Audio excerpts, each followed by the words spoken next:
देखिए भगत जी का राजनीतिक अनुभव बहुत लंबा है और मैं समझता हूँ कि जितना मेरा उम्र नहीं है उससे कहीं ज़्यादा उनकी राजनीतिक तजुर्बे हैं, राजनीतिक सफ़र है। और 20 साल तक निरंतर सीतापुर का उन्होंने एक समझ लीजिए बागडोर संभाल के रखा है।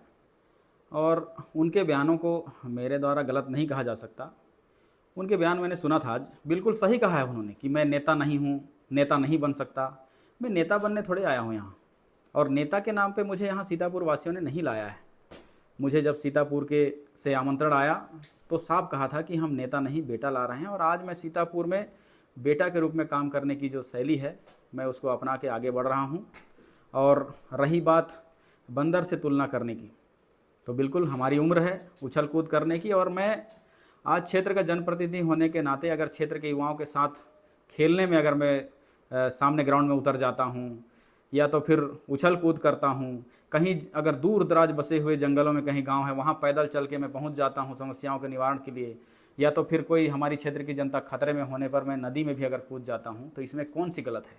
ये मेरा उम्र है और यही मेरा तजुर्बा है कि मैं एक सैनिक जीवन लंबे जिया है, और इस जीवन में जो भी मैंने हासिल किया है उसको सीतापुर के लिए इस्तेमाल करूं, और इसी ओर मैं आगे बढ़ रहा हूं। एक चीज़ और बयान में था, नान चाकू चलाता है और विकास के काम हमने इतना किया है उसको मेंटेन कीजिए। तो ये तमाम चीज़ें मैंने गहराई से सुना। बिल्कुल मैं नान चाकू चलाता हूँ, लेकिन चलाता केवल नहीं हूँ। अगर मैं क्षेत्र की बेटियों को आत्मनिर्भर बनाने के लिए, उनको आत्म सुरक्षा के लिए अगर नान चाकू का प्रशिक्षण देकर उनको मैं ऐसी टेक्निक सिखा रहा हूँ, तो भी अगर भगत जी को गलत लगता है तो सीतापुर की जनता इस पर निर्णय लेंगी कि क्या मैं सही हूँ कि गलत हूँ। और विकास कार्य, ये कौन सा विकास कार्य नीति पर भगत जी ने विकास किया होगा कि 20 साल तक सीतापुर की जनता सड़क नहीं होने से खटिया में उठा के माताओं बहनों को डिलीवरी केस के लिए लाते रहे। ये कौन सी विकास नीति थी आपकी कि सड़क नहीं होने से, पुल नहीं होने से कई लोगों की नदियों में बह के जान चली गई। और आपने तो कहा था कि पत्थल गांव से लेके हमने अंबिकापुर तक सड़क बना दिया, लेकिन ये कौन सी विकास पॉलिसी थी कि 20 साल तक सीतापुर का केवल 4 किलोमीटर का पैच छोड़ दिए।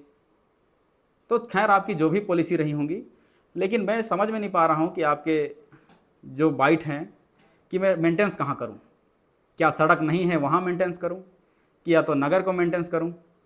लेकिन हाँ, इतना मुझे पता है कि सीतापुर के विकास कार्यों का आज जो 1.5 साल की स्थिति है उसको देखने के लिए एक अच्छे आँख या तो चश्मे की ज़रूरत पड़ेगी। शायद भगत जी को अपने चश्मे का नंबर चेक कराना चाहिए, तभी जाके आज कलेक्टर बनने के जो सपने देखने वाले हजारों लाखों युवा हैं, जो गरीब घर के लोग हैं, दूर दराज गांव में बसने वाले लोग हैं, आज सीतापुर में वो यूपीएससी और पीएससी की पढ़ाई भी कर पा रहे हैं। ये माननीय विष्णुदेव साय जी के शासन पे अभी 1.5 साल में उपलब्धि पाई हुई है।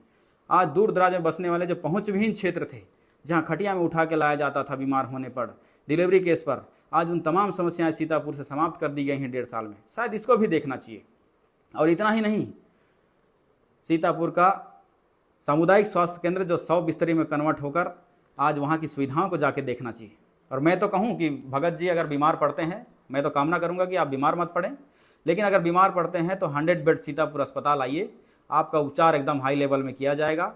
और साथ ही साथ जिस वार्ड में आपको रखा जाएगा वहाँ वातानुकूलित भी होगा, बड़ी एलईडी भी लगाए होंगे और अच्छे आपके ख्याल रखेंगे। ये हमारा बदलता हुआ सीतापुर है।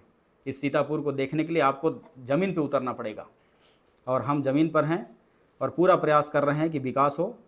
बाकी देखने के नज़रिया है।